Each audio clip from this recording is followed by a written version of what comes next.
사사기는 사사시대에 대한 기록입니다. 사사시대란 여호수아가 죽은 이후부터 이스라엘 초대왕 사울이 즉위하기 전까지 약 350년의 시간을 말합니다. 이스라엘은 출애굽 이후 모세는 이스라엘 전체를 대표하는 지도자 역할을 합니다. 모세는 죽기 전에 여호수아를 후계자로 임명했습니다. 모세가 죽은 후 새로운 지도자 여호수아를 중심으로 가나안 정복 전쟁이 이루어졌지요. 그런데 무슨 일인지 여호수아가 죽기 전에는 후계자를 임명하지 않았습니다. 여호수아가 죽은 이후 이스라엘 전체를 대표하는 지도자는 없게 됩니다. 대신에 각 지파의 지도자들이 등장하는데 이들을 사사라고 합니다. 사사를 뜻하는 히브리어 쇼페르라는 이 말은 재판하는 사람, 또 재판관이라는 뜻입니다. 그런데 단순히 재판관으로서의 역할만 감당하는 게 아니라 국가적인 위기 때마다 하나님의 부르심을 받아 이스라엘을 구원하고 다스렸던 군사적, 행정적 지도자의 역할을 감당했습니다. 하지만 이들의 지도력은 모세와 여호수아처럼 이스라엘 전체의 지지를 받은 게 아니라 지파에 한정되어 있었지요. 이스라엘은 출애굽 이후 시내산에서 12지파 연맹 공동체를 결성합니다. 이 말은 평상시에는 각 지파별로 자치가 이루어집니다. 다른 지파 일에 간섭하거나 지시하거나 명령하지 않고 그 지파에서 일어난 일은 스스로 해결을 했습니다. 그러나 전쟁이나 다른 나라와의 외교 문제 등 지파 혼자서 감당할 수 없는 일이 발생했을 경우에는 지파들이 연합해서 그 일을 함께 감당합니다. 모세와 여호수아 때까지는 이러한 정치 형태와 또한 하나님에 대한 이 신앙이 흔들리지 않았습니다. 그런데 여호수아가 죽은 이후에를 보면 이 12지파 공동체가 제대로 유지하지 못하게 됩니다. 어느 지파가 긴급한 상황을 요청했는데도 불구하고 거절을 하거나 전쟁을 할 때에도 함께 하지 않으면서 나중에 전리품을 나눠달라는 이야기도 사사기에는 등장합니다. 뿐만 아니라 하나님에 대한 신앙도 흔들리면서 하나님 백성이라는 이 정체성에도 잃어버리게 되죠. 이스라엘 하나님께 순종하면 약속대로 가나안 땅에 남아있는 족속들을 다 쫓아내고 그 땅을 얻고 안식을 누릴 수가 있었습니다. 그러나 쫓아내야 할 가나안 족속들과 동화되고 우상을 섬기는 죄를 저지르면서 하나님은 이방 민족을 통해 이스라엘을 압제하는 징계를 내리십니다. 또 지파와 지파 사이의 분열과 갈등이라는 심각한 위기도 겪게 되지요. 이럴 때마다 이스라엘 하나님께 호소합니다. 그 호소를 들으시는 하나님은 그 사사를 세우셔서 이스라엘을 구원해 주셨습니다. 하지만 그것도 잠시 평화의 시대를 살면서 신앙이 해이해지고 다시 하나님 앞에 범죄하고 또 민족끼리 분열하는 또다시 범죄의 길로 들어섭니다. 범죄하고 징계받고 또 회개하고 구원을 얻고 다시 범죄가 이어지는 이런 악순환을 겪지만 하나님의 은혜와 사랑으로 이스라엘은 그 명목을 겨우 유지할 수가 있었습니다. 이러한 이야기가 사사기에 나타납니다. 타락한 이스라엘은 진정한 왕 대신 하나님에 대한 신앙을 회복해야 했고 하나님께 늘 구원에 대한 감사가 이루어져야 했으며 말씀에 순종하는 삶을 살아야 했습니다. 오늘 본문은 사사기에 시작되는 1장입니다. 여호수아가 죽은 이후에 이스라엘 각 지파가 자신들에게 맡겨진 책임을 어떻게 수행하는지를 이야기하고 있습니다. 1절을 보면 여호수아가 죽은 후에라는 말로 사사기가 시작이 되죠. 단순히 여호수아라는 지도자가 죽었다라는 것을 알려주는 의미가 아닙니다. 모세의 죽음이 광야 생활의 끝남과 가나안 입성 또한 정복의 시작을 알렸던 것처럼 여호수아의 죽음은 이제 가나안 정복이 끝나고 가나안에 정착한 이스라엘이 새로운 시대를 맞았다라는 것을 의미합니다. 여호수아의 죽음으로 이스라엘의 지도자의 부재가 생겼습니다. 하지만 이스라엘이 완수해야 될 임무는 아직 남아 있었죠. 지파별로 분배받은 땅에 살고 있는 가나안 족속을 내쫓고 그 땅을 점령해서 하나님의 약속을 성취해야 했습니다. 이 일을 감당하기 위해 이스라엘 백성들이 하나님께 묻습니다. 1절에 보면 우리 가운데 누가 먼저 올라가서 가나안 족속과 싸우리이까? 다시 말하면 어느 지파가 제일 먼저 지파 땅을 얻기 위해 정복 전쟁을 해야 합니까? 라는 질문입니다.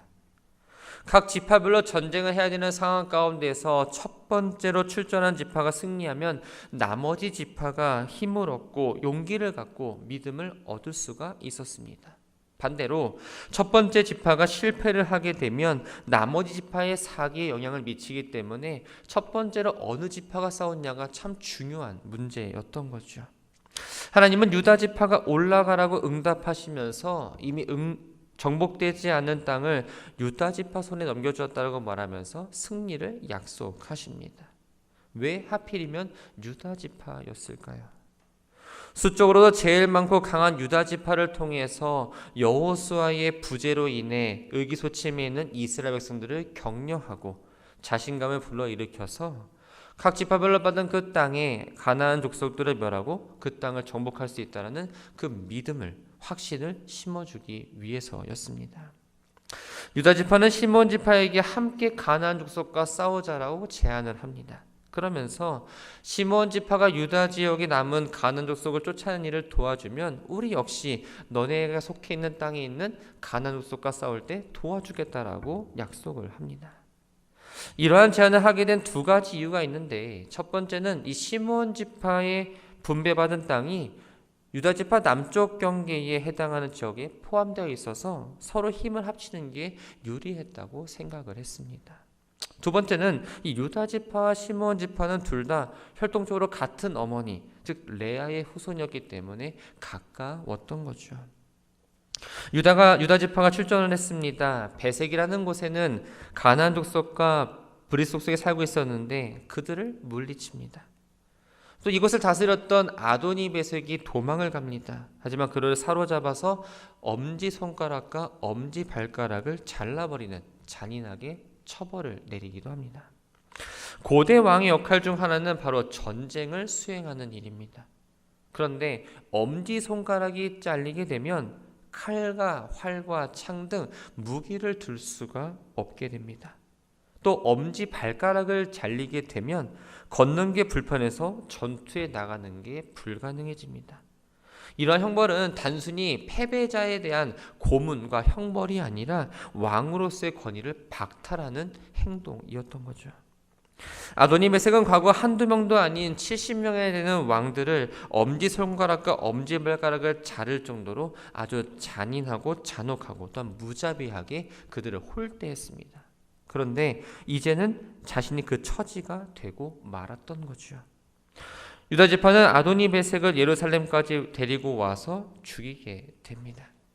베색에서 승리한 유다 지파는 이번엔 예루살렘을 정복합니다. 그런데 이 예루살렘이 완전히 정복되고 이스라엘 영토가 되고 그 땅이 수도가 된 것은 다윗 시대였습니다. 유다 지파가 예루살렘에 살고 있던 가나안 원주민인 여부스 족속을 학살하고 그 성을 부질르고 철저히 파괴했다고 하지만 전체 모두를 점령한 건 아니었습니다. 요새화되지 않은 남서쪽 산지만 정복했던 거죠. 완전한 정복이 이루지 못한 채 이후 예루살렘부터 헤브론까지 이르는 산악지대와 또한 시글락과 브엘세바가 있는 네게브 지역, 그리고 서쪽 지중해 연안과 산지 위치에 있는 가나안 족속과 싸우게 됩니다. 마침내 헤브론까지 점령을 하게 됩니다. 헤브론은 예루살렘 남쪽 고산지대로 갈렙이 할당받은 지역이었습니다. 이곳에는 강하고 힘센 아낙 자손의 후손들인 세세와 아히만과 달메가 살고 있었는데 이 점령할 때에 이들을 죽이게 됩니다. 유다 지파의 정복은 계속됩니다. 이번에는 드빌, 바로 기랴세벨로 갑니다. 드빌은 헤브론에서 서남쪽으로 13km 떨어진 곳에 있었습니다. 남쪽 네게브 지역에서 중요한 성읍으로서 전략적 요충지였지요. 이곳 역시 쉽게 점령할 수 있는 지역은 아니었습니다. 그래서 갈렙이 이렇게 말합니다. 기랴세벨을 쳐서 차지하는 사람에게는 자신의 딸 악사를 아내로 주겠다. 가나안 족속과의 싸움은 단순한 전쟁이 아니라 하나님이 전쟁하시는 거룩한 전투입니다. 이 전투는 하나님에 대한 확고한 믿음 없이는 실패할 수밖에 없었습니다. 갈렙의 선언은 싸움에 나서는 군사들의 용기를 북돋워줄 뿐만 아니라 자신이 한평생 하나님의 약속을 신뢰하고 용감하게 싸웠던 것처럼 하나님을 온전히 신뢰하는 사람을 사이로 맞아들이기 위한 하나의 방법이었습니다. 갈렙의 동생 그나스의 아들 운니엘이 기랏세벨을 점령합니다. 하나님의 힘이란 이름을 뜻을 가진 운니엘은 갈렙이 내건 약속대로 기랏세벨을 점령했고 갈렙의 딸 악사와 결혼을 하게 됩니다. 이 운니엘은 이스라엘의 최초의 사사가 됩니다. 악사는 갈렙으로부터 네게브 땅을 결혼 선물로 받았지만 이 땅을 잘 활용하려면 셈이 필요하다고 생각을 했습니다. 왜냐? 이 네게브 지역은 대부분 사막 지역이기 때문에 물이 귀했고 당시에는 우물이나 샘이 재산으로서 중요한 가치가 있었기 때문입니다. 악사는 갈렙에게 샘물도 달라고 요청했고 갈렙은 그 요청을 들어주게 되죠. 이 악사가 받은 네게브 지역에는 모세의 장인에 속한 겐족 속의 자손들이 이미 거주하고 있었습니다. 시간을 거슬러 올라가다 보면 모세는 장인 이드로와 처남 호밥에게 함께 가나안으로 가자고 제안한 적이 있었습니다. 이때 그 제안에 호밥은 거절을 했죠. 그럼 오늘 말씀을 보면 결과적으로 이후에 그 제안을 수락하고 가나안 땅에 들어왔다는 것을 우리는 알 수가 있습니다. 겐족성은 처음에 종려나무가 많아 종려나무의 성읍이라 불리는 여리고에 살고 있었습니다. 그러다가 유다 지파가 남방 지역을 정복할 때에 이 전쟁에 참여하게 됩니다. 여리고를 떠나서 네게브의 넓은 고원 지역인 아랏 유대 광야로 이동해 유다 지파 사람들과 함께 살게 됩니다. 17절부터 21절까지의 말씀을 보면 유다 지파가 시몬 지파와 함께 가나안 남서부의 지역을 점령한 이야기가 나옵니다. 스밧과 가사, 아스굴론, 에그론이 이 지역에 해당됩니다. 스밧은 시몬 지파가 기업으로 받은 땅입니다. 유다 남쪽에 위치한 브엘세바에서 동쪽으로 약 7km 떨어진 곳에 있는 성읍입니다. 또 가사와 에스굴론과 에그론은 블레셋의 주요 성읍으로서 그 주변까지도 점령을 합니다. 그런데 오늘 말씀을 보면 오직 스밧에 관해서만 진멸했다라는 표현을 사용하고 있습니다. 또 성읍의 이름도 완전한 멸망 또한 봉헌을 의미하는 호르마로 바뀌었다고 이야기합니다.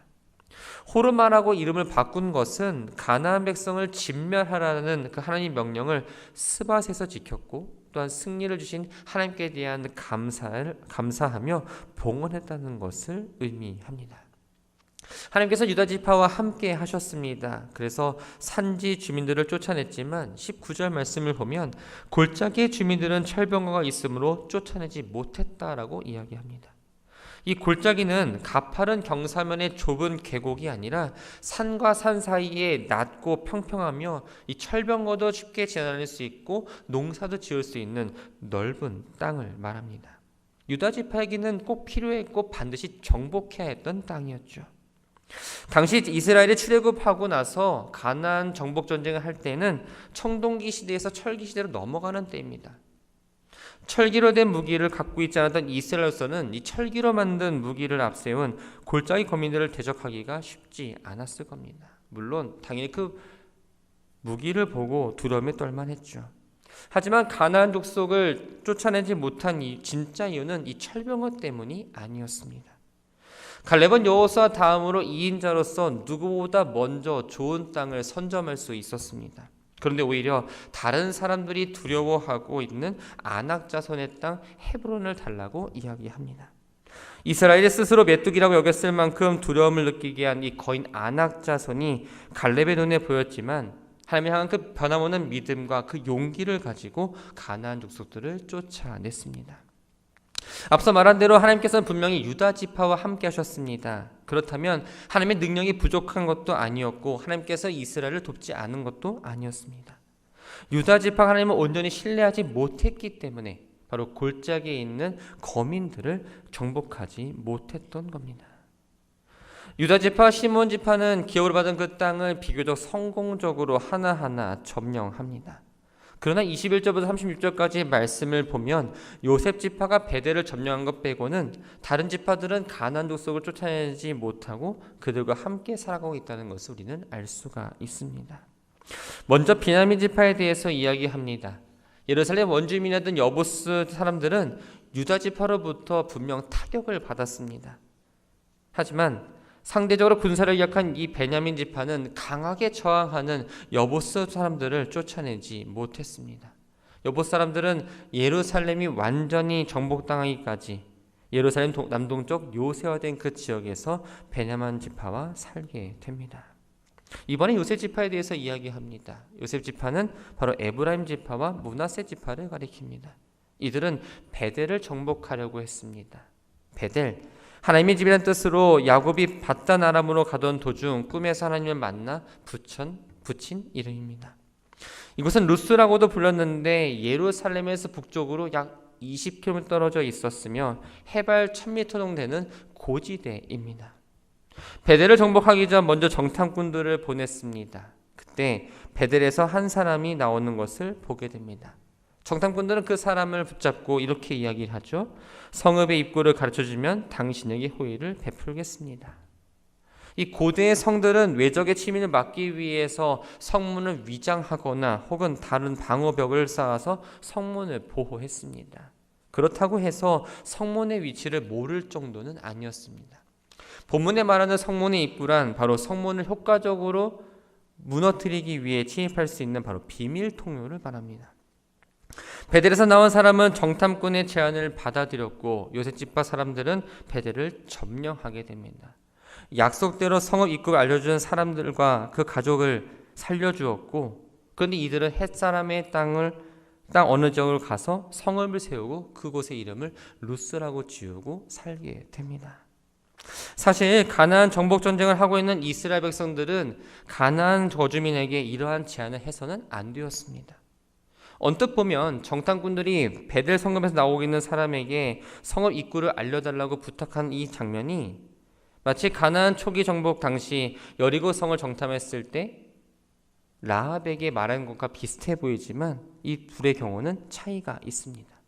라합은 하나님을 믿는 신앙을 고백했고 여리고를 점령한 이후에 이스라엘 민족 가운데 포함되었지만 베델 성읍에서 나온 사람은 다른 지역으로 이주를 했기 때문입니다. 결과적으로 정탐꾼들이 성읍의 입구를 알려준 사람에게 호의를 베푼 것은 인간적인 행위였고 가나안 족속을 완전히 멸하라는 하나님의 명령에 불순종한 행동이었습니다. 하나님의 명령을 온전히 따르지 않은 요셉 지파는 베델을 점령하기는 했지만 루스라는 그 지역이 계속 남게 되는 상황을 만들게 되었던 거죠. 므낫세 지파는 요단강 동쪽에서 서쪽 지중해까지 연결되는 좁고 긴 땅에 위치한 베스안과 다아낙과 돌과 이블람, 무깃도와 그 주변 지역에 거주하는 가나안 족속들을 쫓아내지 못했습니다. 분명 강해졌지만 가나안 족속을 완전히 쫓아내지 못하고 대신 그들에게 노역을 시키게 됩니다. 에브라임 지파는 게셀에 거주하는 가나안 사람들을 쫓아내지 못했습니다. 또 가나안 북쪽을 기업으로 받은 스불론과 아셀과 납달리 지파 역시 자신이 정복해야 할 땅을 차지하기 위해 끝까지 싸우지 않았습니다. 심지어 아셀 지파와 납달리 지파는 가나안 족속들 안에 거주합니다. 분명 쫓아낼 힘이 있었음에도 불구하고 가나안 족속을 쫓아내겠는커녕 적당한 선에서 타협하면서 그들에게 일을 시키고 함께 살아갔던 거죠. 가장 최악인 상황은 단지파의 상황입니다. 오히려 골짜기로 내려오지 못하고 아모리 사람들로부터 산지로 쫓겨나게 됩니다.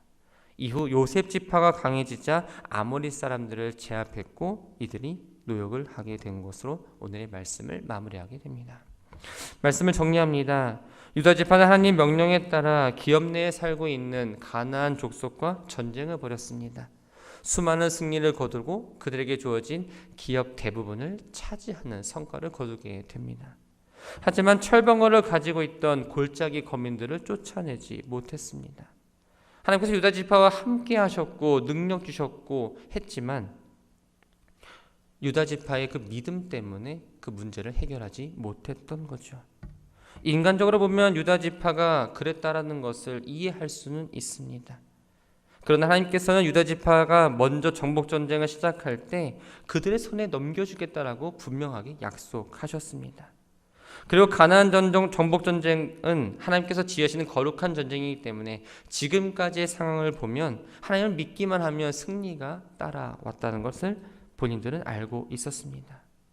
하지만 자기들에게 말씀하시고 승리를 주신 하나님의 역사를 직접 체험했음에도 불구하고 연약한 그 믿음 때문에 그 문제를 해결하지 못했던 거죠. 우리 역시 유다 지파와 다르지 않을 때가 있습니다. 평소에는 하나님 앞에 열심히 기도합니다. 믿음대로 산다라고 고백도 합니다. 하지만 어려운 상황이 닥치게 되면 낙심하고 좌절에 빠지게 됩니다. 그러나 하나님을 믿는 우리들은 어떤 상황이 다가와도 두려워할 필요가 없습니다. 우리가 아무리 약하고 세상이 아무리 강하다 할지라도 하나님 한 분만을 의지한다면 우리는 분명 승리할 수 있기 때문입니다. 문제는 상황과 환경이 아닙니다. 우리의 믿음의 문제입니다. 어떤 상황이 우리에게 다가올지라도 우리가 하나님을 온전히 신뢰하고 있느냐, 온전히 의지하고 있느냐가 바로 승패를 좌우한다는 이야기입니다. 수많은 아람 군대가 사방을 둘러싸고 포했을지라도 눈에 보이지 않는 하나님의 군대인 불만과 불병거를 볼 수 있었던 엘리사처럼 우리는 믿음의 눈을 떠야 합니다. 믿음의 눈을 뜨면 아무리 어렵고 힘든 상황이 나를 둘러싼다 할지라도 결코 두려워하지 않고 그 상황 너머에 계신 하나님을 바라볼 수가 있습니다. 하나님을 온전히 바라본다면 우리의 발걸음 역시 비록 우리에게 놓여진 길이 가시밭길이라 할지라도 담대히 한 발 한 발 내디딜 수 있다는 거죠. 새로운 날이 시작되었습니다. 우리가 어떤 일이 나에게 주어질지 모릅니다. 아니면 지금 내가 조금 어려운 가운데 있어서 정말 눈앞이 깜깜하고 빛도 안 보이고 어떻게 해야 될지 모르는 상황일 수도 있습니다. 그러나 환경을 보지 마시고 믿음의 눈을 떠서 하나님을 온전히 보며 나아가시기 바랍니다. 우리의 상황과 우리의 여건, 우리의 모든 것들을 주님은 알고 계십니다. 주님의 때에 주님의 방법으로 선하게 응답하실 줄 믿습니다. 우리에게 놓여진 환경, 어떠한 문제 가운데 있다면 그것을 놓고 담대히 나가 기도하시고 주님의 음성을 따라 살아내는 오늘 한 날 되기를 주님의 이름으로 축원합니다.